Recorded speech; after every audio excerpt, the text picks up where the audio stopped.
Give me 100 likes, 119 likes. There's 119 people in here. And if you're watching this on replay, give me 1,000 likes. That's the new standard, 1,000 likes. Subscribe to the channel. Over 50% of people that watch these shows are not subscribed. It doesn't do anything for you to hit the button. It just does it for me. We're trying to get to 20,000. We're almost there. So please, if you haven't already, hit the subscribe button, turn your notification bell on.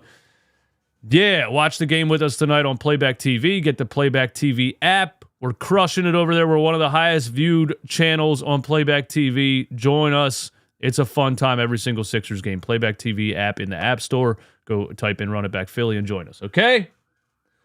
And go to the merch store. Get all the Maxi season t-shirts. RunItBackPhillyShop.com. That's it. That's my non-intro. Let's get down to business. Philly Take with RB is in the chat. Crushing it. Absolutely crushing it, Philly Take with RB. Got the podcast with B-Ball Paul. Bro, you're doing big things, man. Shout out to you. Yeah, look. The Philadelphia 76ers start the in-season tournament tonight. The NBA in-season tournament. And I haven't actually looked at what that really means yet. I was watching some in-season tournament games like... I look like I got a big forehead today. I got a Derek White forehead going on here. I was watching some in-season tournament games like last week, right? With the weird colored courts and all that. And I was like, and then the next game we played and I was like, wait, where's our weird colored court? What's going on? I thought this was the tournament and people were like, no, this is group play. So I got to look at it and understand it exactly. So we're going to do that. And it's the Detroit Pistons. We get to start out the in-season tournament by playing the 2-7 Detroit Pistons. So, you know, the way the Sixers have been playing recently, that's the chat. That's not what I wanted. Shout out to the chat. Thank you guys for being here. Thank you for being active in the chat. Here's what I wanted. The Detroit Pistons are 2-7. They haven't been good for 1,000 years, actually, since 2000. Since the Sixers were good. 2004 champions, Detroit Pistons, the Rip Hamilton team, and Chauncey Billups and all those boys. That was fun to watch. Ben Wallace. But they're 2-7. They got the young rookie or second-year player, Cade Cunningham. The way the Sixers have been taking care of business this season, I expect another very stress-free victory tonight over the Detroit Pistons. And that's what the Sixers have been doing this season. They've been playing like a championship-level team. And when championship-level teams play the Detroit Pistons, they take care of business relatively easily. I expected Detroit to hang out for a little while, maybe halfway through the third quarter, and then maybe Joel Embiid and Tyrese Maxey share a hand in putting the nail in their coffin, and then we're up by 20-something in the fourth, and everybody goes home. That's what I would expect. I don't expect the Sixers to be like, not have a couple of bad stretches of games. They could shoot really bad, and it could go down to the wire, maybe, even though they shot really bad against the Boston Celtics and still won the game. You never know. If they would lose tonight against the Pistons, maybe, that would give us, knock us off our high horse a little bit and make us actually question some things or talk about some things. But the way they've been playing, I have no reason to believe they won't completely destroy the Detroit Pistons. Hopefully that's, what happens tonight. Let's just look at it on ESPN. 78% matchup predictor. I don't even know how the Detroit Pistons have a 21% chance of winning this game, to be honest. I think it should be about 99% to 1%. And there's Joel Embiid at 31 points per game at 53% from the field, 85 from the free throw line. Is crazy for a 7-footer. Cade Cunningham is balling this year. He's averaging 24. What have the Pistons done recently? Let's go to Detroit and their schedule. 2-7. Who did they beat? So they opened the season losing to Miami by a point. Cunningham dropped a 30-piece in that one. They beat Charlotte. They beat Chicago. Cunningham 25. Alec Burks 24. Jaden Ivey's another nice player on the Detroit Pistons. Couple nice young players. Again, this is, when I was talking about the Washington Wizards and I was saying this isn't one of those bad teams that have a bunch of like young, hungry talent that if you mess around with, they can upset you. That's the Wizards with Jordan Poole and Kyle Kuzma. That's not the case. Detroit, I would say, is one of those teams that has a bunch of young, hungry talent, and they can score. If you go into a game like this and you're just like, yeah, fuck this game, it's the Pistons, we got this, like we've done in years past, they can put up some points on you very quickly. Cade Cunningham, Jaden Ivey, Alec Burks. Well, they lost to OKC, Portland, New Orleans, Phoenix, Golden State, Milwaukee. What's that? 6 losses in a row for the Detroit Pistons. So they're trying to break a 6-game losing streak. I don't want us to be that team that loses it. Rompson here. Not gonna lie, I'm scared. A letdown game is coming. I don't know why. It's gonna happen soon. Like, let's be realistic. You know what I'm saying? Romp, what's up, bro? It's gonna happen soon. Let's be realistic. We're not gonna go 82-0. We're gonna have or 81-1 or there's gonna be some games this season where you struggle against bad teams, and then we're like, hey, what'd you guys do in that third quarter? I would assume. I don't want I'm not gonna put myself too high to expect perfection. But yeah, the Pistons are, not good. Standings. Where's the roster at? Where's the standings? The Milwaukee Bucks lost to the Pacers last night, actually. That's interesting. Who else is on this team that you should even think about? Marvin Bagley, man, what a unfortunate bust that guy has been. Bogdanovich, quick trigger 3. Watch out for him. Alec Burks, there's a funny Bleacher Report trade that somebody posted that I'm going to talk about. Jaden Ivey, Killian Hayes, athletic player, 22 years old. Cade Cunningham. Kevin Knox, forgot he was there, another draft bust. That's pretty much it. James Wiseman, forgot he was there. Man, the Pistons are the everybody that's been a draft bust just go to the Detroit Pistons and maybe, I don't know, get some playing time. Maybe you can get overpaid like Jeremy Grant did. Oh, Bogdanovich is injured. Yeah. Big Romp, come on with this stuff. All right, check it out. So I was on NBA.com and let's look at what the NBA in-season tournament is first, and then I'm going to talk about what NBA.com said about Tyrese Maxey. Okay, let's find out together what the hell the NBA in-season tournament is. The inaugural NBA in-season tournament tipped off on November 3rd. In-season tournament format. The tournament will be divided into 6 pools with 5 teams apiece, and pools will consist of teams with the same conference but not necessarily the same division. Why don't they just get rid of divisions in the NBA anymore? No, the divisions don't matter at all. Who cares?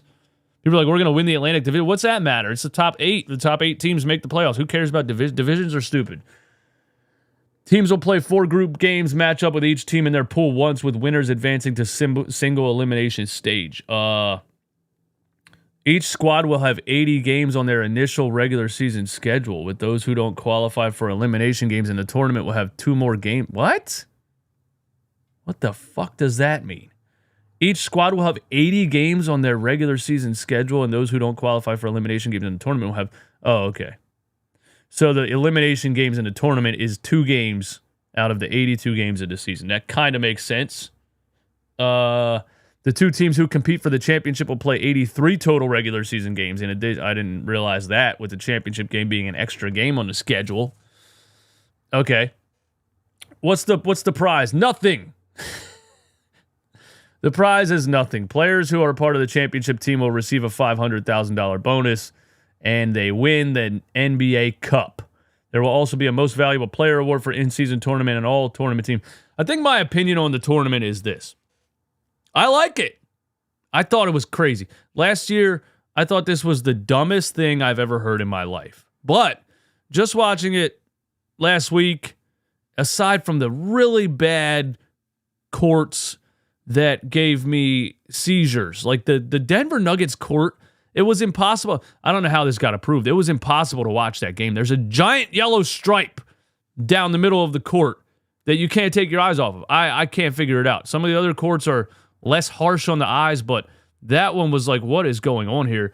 But I like it because the regular season is boring as shit. Let's call it what it is. The NBA regular season is boring as fuck. It just is. Nobody gives a flying shit about the Sixers versus the Pistons in November. Nobody cares, right? Except for us crazy people, 264 people that are in here. Most people don't care. So the fact that the NBA is trying to figure out a way to maybe not make the games mean more, but at least they're getting people talking. That's their goal. Get people talking about the NBA in November. That's it. That was probably it. Like, they went into a meeting room. They were like, hey, listen, we don't actually care what happens. Yeah, give them $500,000. Who cares? That's loose change in our couches in the lobby. Make people talk about the NBA in November. That's what we got to do. So that's what they did. And I kind of like it because we're competitive and we want to win.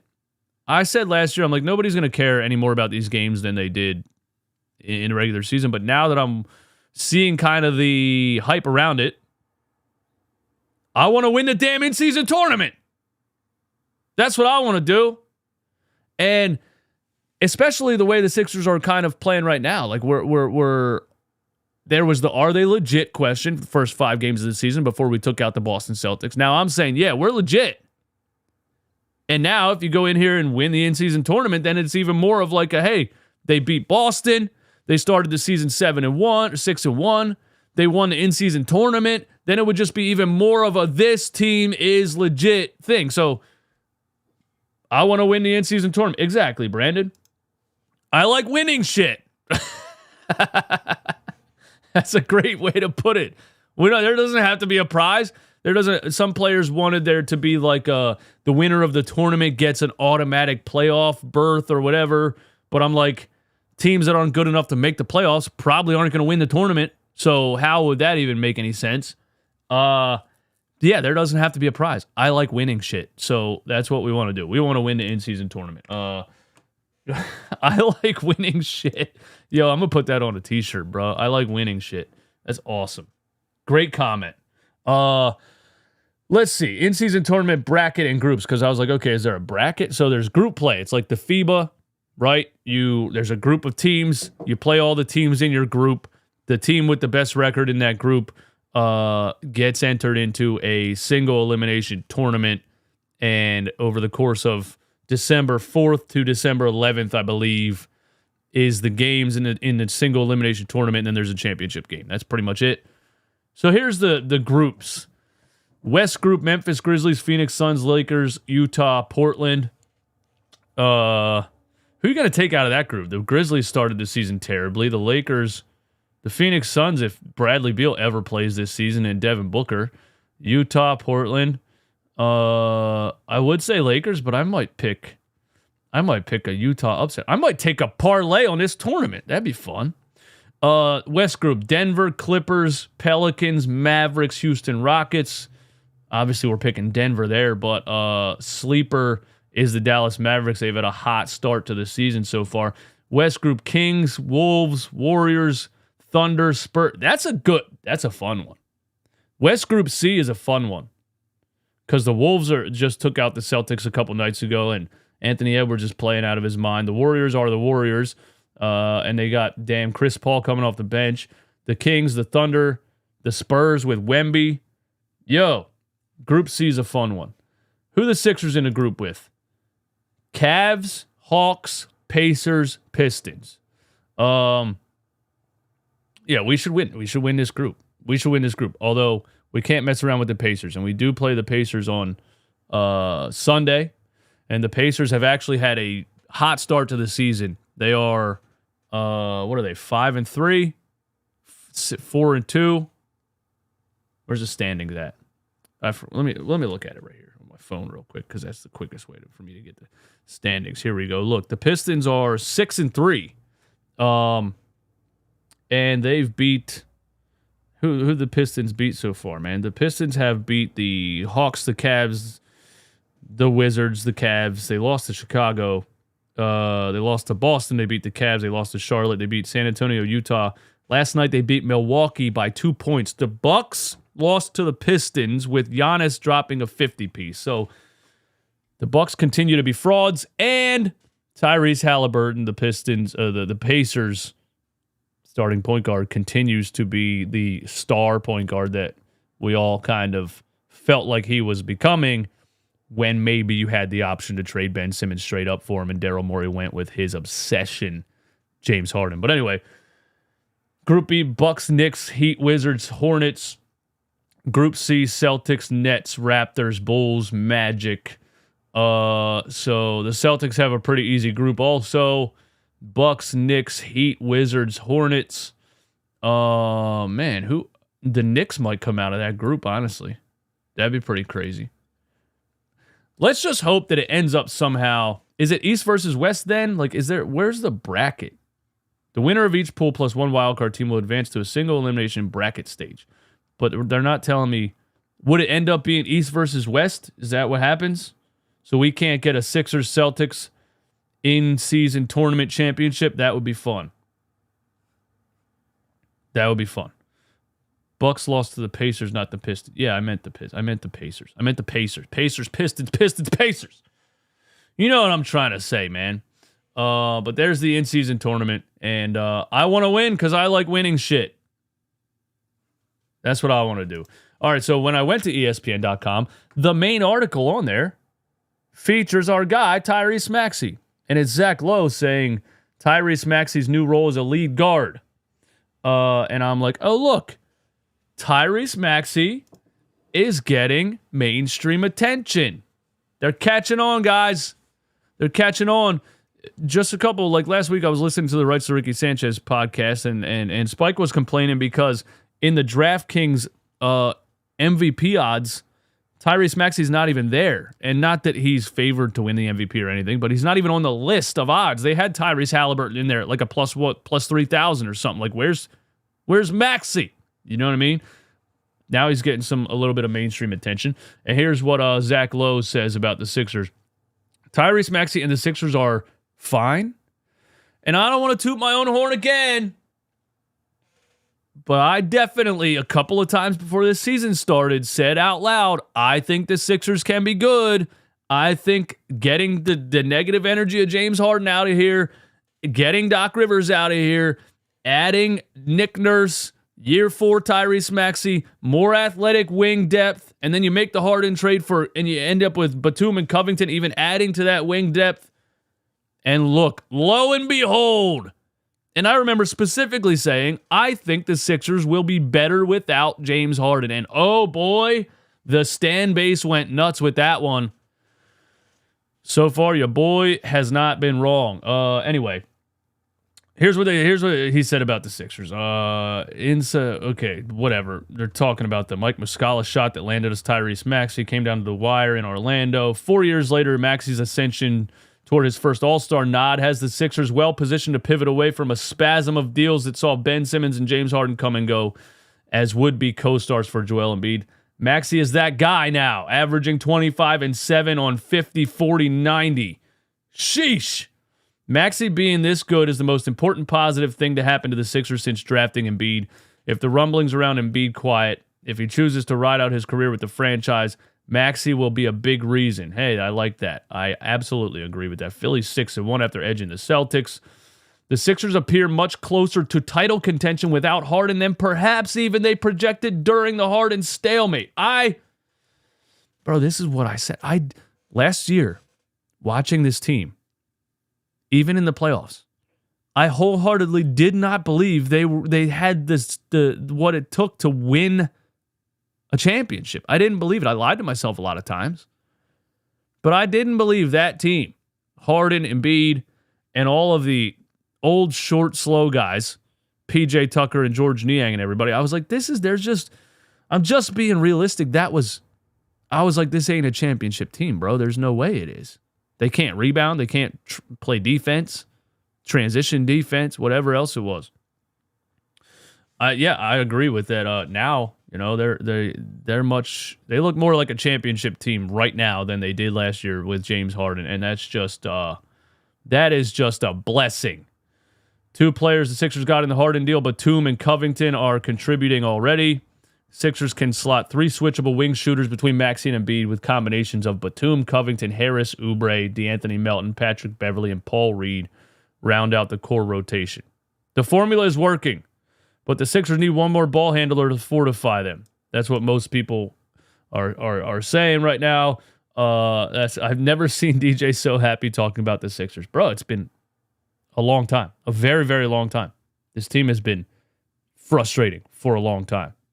And when the process happened and then they were supposed to be good and they were still frustrating and you went through 8 years of the process or whatever and they still pissed me off, like, you know what I mean? Like, we did all that for nothing. Yeah, I haven't been happy talking about the Sixers probably since, like, we won the number 1 pick in 2016 and I thought Ben Simmons was going to be good. Anyway, what was I saying? Oh, yeah. They need another ball handler. I think that's true. I don't think DeAnthony Melton's a point guard. I don't know. Patrick Beverley right now, I saw a stat yesterday, has the highest plus minus of any bench player in the NBA. So it has to do with how deep the Sixers actually are this year because their bench lineups are scoring points. And Patrick Beverley's a part of those bench lineups. You know what I mean? It's not like Patrick Beverley's coming in and dropping 30 off the bench. But the Sixers bench in general is in the plus. And it's been a long time since that happened. And Patrick Beverley's a part of it. Patrick Beverley actually has the highest plus minus of any bench player in the NBA right now. And I love his fight, and I love his heart, and I love the way he plays the game, and I love his defensive intensity. But I would agree that the Sixers could use a backup point guard. And maybe you were sleeping on Pat Bev. I absolutely was. Me and 99.9% of the rest of the world. Maybe the Sixers just need a backup point guard more than anything else. Maybe they don't need to make this Zach LaVine trade. Maybe they don't need to make an OG Anunoby I would absolutely love, and I'll say it every day. But maybe a backup point guard's more important to this team right now than any other addition. And if you could swing a backup point guard and OG Anunoby with one of those maybe unprotected first-round picks or whatever, then you're talking about Sixers, Denver Nuggets. Like, that's, like, seriously, if you add 2 players like that fit perfectly, and you like, if you look at this team and you can say, okay, here's one at least clear deficiency. If you could take care of those by the trade deadline, then I would 100% believe Denver Nuggets, Philadelphia 76ers. Those would be the 2 teams. And speaking of which, the ball movement on this team and Joel Embiid moving the rock and the way the Sixers are playing in like just a well-oiled machine around Embiid has been very similar to the Denver Nuggets system. And Tyrese Maxey, the way he rolls at point guard around Embiid is very similar to who's a player I'm thinking of, man? The point guard, Denver. Jamal Murray. There it is. It popped in my mind. It just took a second. Yeah, and then ESPN wants you to pay $11 to read the rest of the article, and we're not going to do that, but I just wanted to say Tyrese Maxey is getting a little bit of mainstream attention, and I love that. Jonathan White, thanks for the super chat, my dude. What about Springer? Are you talking about a backup point guard position? So far, Jaden Springer has looked completely in over his head when he's on the NBA floor, at least on the offensive side of the ball. He's looked great defensively, but just 7 games into this season, when Jaden Springer gets the ball on the offensive side of the floor, he looks like he has no idea what to do with it, and he looks scared. He's playing scared. He's playing hesitant. Maybe they can get it. Maybe they can bring him out of it, because, again, I watched him in the G League. I watched him in the Summer League, and when he's confident, he's a good basketball player, and that's why we all, thought that he had potential, and we thought Doc Rivers at least give this kid, put the kid on the floor. But Jaden Springer has just not looked good yet this regular season. When he gets the ball, he just kind of like, what do I do? Oh my God. And then he makes a weird play, dribbles it off his foot, throws a bad pass, whatever it is. Springer hasn't looked good. And he's 20 years old. He needs some more time, man. He needs some more time. This is his first year actually in the rotation. Exactly. He just needs some more time. Here's a Nick Nurse locker room speech. And I didn't listen to this whole thing yet. I listened to the first couple seconds, but I'm pretty sure just the other day, just yesterday, the day before, I was like, I would love to hear what this guy says in locker rooms because I think the message is just completely on another level as far as just positivity, hard work, things like that. And I just think he looks at the game the right way. He knows what it takes. You know what I mean? You don't build a house from the top down, right? The Sixers were so top heavy, and Doc Rivers was only focused on the stars of the team and not the intangibles. You build a house from the bottom up, from the foundation up. You need good defense. You need good rebounding. You need good chemistry and teamwork. You need your players to be in shape. You need a lot of things before star players can lead the team somewhere. Anyway, I'm excited to hear what this clip is of Nick Nurse in the Sixers locker room here. Somebody told me before the game they were real excited about this game because they wanted to see if we were for real. I told them before the game, we're for real. Regardless of the result of the game tonight, we're for real. Yeah, I said that yesterday, Nick. You know what? Me and you, Nick, we're right here, bro. We should hang out sometime. We're two great minds think alike. Right. That's what I said yesterday. I was like, it doesn't matter if they win or lose. I want to see how they play the game. You know, if you lose the game at the final buzzer or wherever, but you still feel like you played a great game as far as effort wise and yeah. Anyway, the game tonight, we're for real, right? I see enough hard play and enough talent and enough togetherness and all that for real, right? So good job getting the win. Very good learning experience. I thought we did a lot on the two stars, picking them up and just working them. Right, you did a good job executing that part of it. Lots to clean up, but that's okay. It's that time of year. We're going to learn a lot about ourselves. Okay, but the main thing is we out-rebounded them like crazy. Yeah, kept fighting and battling. Okay, that still goes a long way in this league. Okay, let's meet at the plane tomorrow. Here we go. Yo, this is it, bro. I can't believe I have a coach that's telling the team they need to win the rebound mark like that. I can't believe I have a coach that's telling the team they need to win in the rebound department. We're going to learn a lot about ourselves, okay? But the main thing is we out-rebounded them like crazy.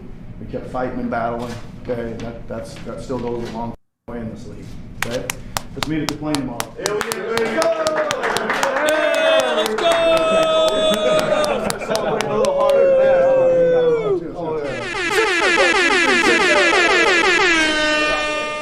Yeah! Somebody told me. Wow. We have a good coach, guys. The Philadelphia 76ers have a good coach. The Philadelphia 76ers have a good coach. The Philadelphia 76ers have a good coach. Oh, my goodness. It's beautiful. Mr. Rudy, thanks for the support, my guy, as always. Top supporter of the month, Mr. Rudy. I believe I've seen a little too much of Furkan. Please give KJ and Mook some burn, especially let the young fella KJ build some confidence. Yeah, I believe it was like the first half of the Celtics game, and I tweeted, I said, I officially have seen enough Furkan Korkmaz for the rest of the season. Yeah, I'm not. He's like a backup quarterback. You know, he's like Gardner Minshew. Play him for one game, you're going to be like, oh, look, this guy can play. Play him for 2 games, this guy, how's he not a starter in the league? This guy's he's like Mark Sanchez. Play him for 3 games, butt fumble.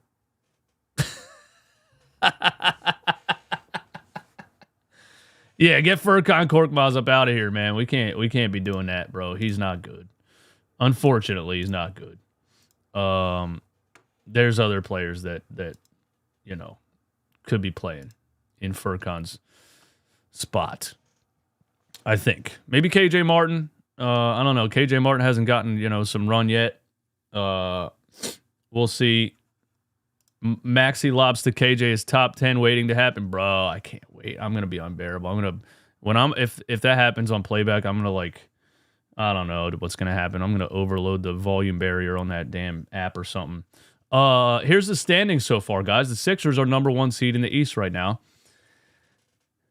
The season that James Harden quit, refused to come back, and Tyrese Maxey was forced to take the reins, was forced to be the lead point guard, the 76ers, through the first 7 games of the season, are the number 1 seed in the East. 2 years ago, when Ben Simmons quit, refused to come back, and Tyrese Maxey was forced to be the lead point guard on the team, the 76ers were the number 1 seed in the East through the first 7 games. Common theme here, Tyrese Maxey is that dude. That's the common theme. Yeah. What else was I going to talk about? I don't think anything really. That's all I got. Sixers play the Pistons tonight to open up the NBA in-season tournament.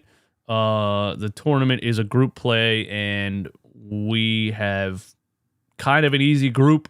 The Indiana Pacers might be the only team that we shouldn't mess around with. And then I want to win that damn tournament, man. I want to win that tournament.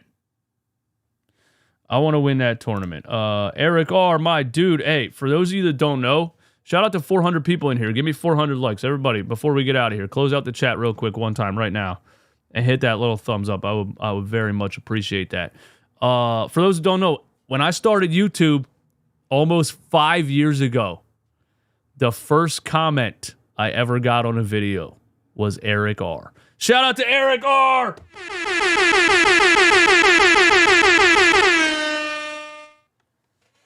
And I remember the comment, Eric. I remember the comment.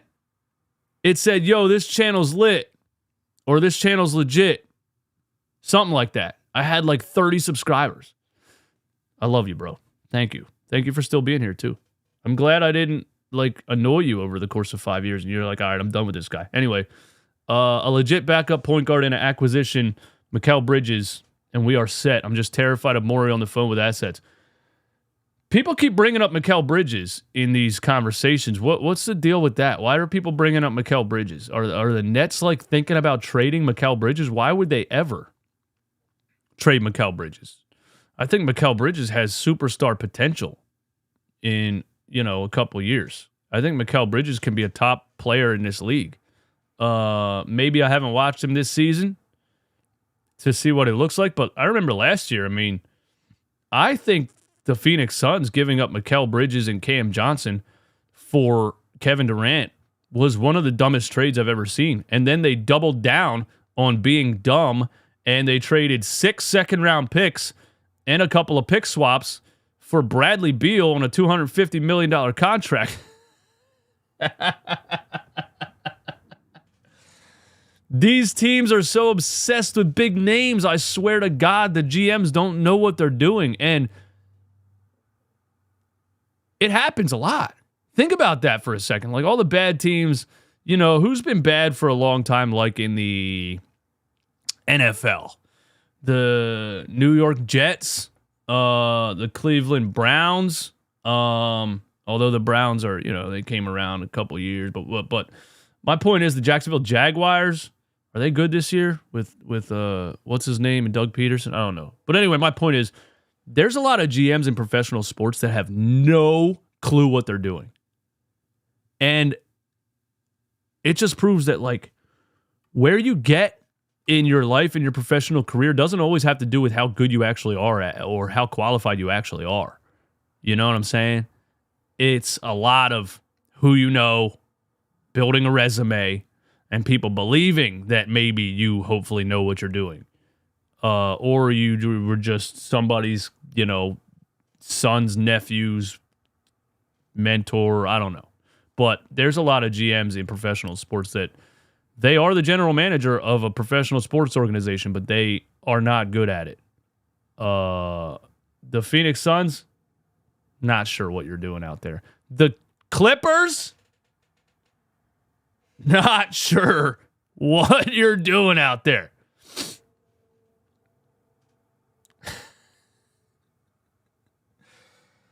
Yeah, that's all I got, man. Thanks for hanging out with me today. I love you guys. Lunchtime Live every single day right here on Run It Back Philly. Hit the like button, subscribe, tune in. We'll see you on Playback TV tonight. Sixers Pistons in-season tournament kickoff. That's fun. That makes a Sixers Pistons game mean a little bit of something, or else if it wasn't for the in-season tournament, would I even be talking about Sixers Pistons tonight? Probably not.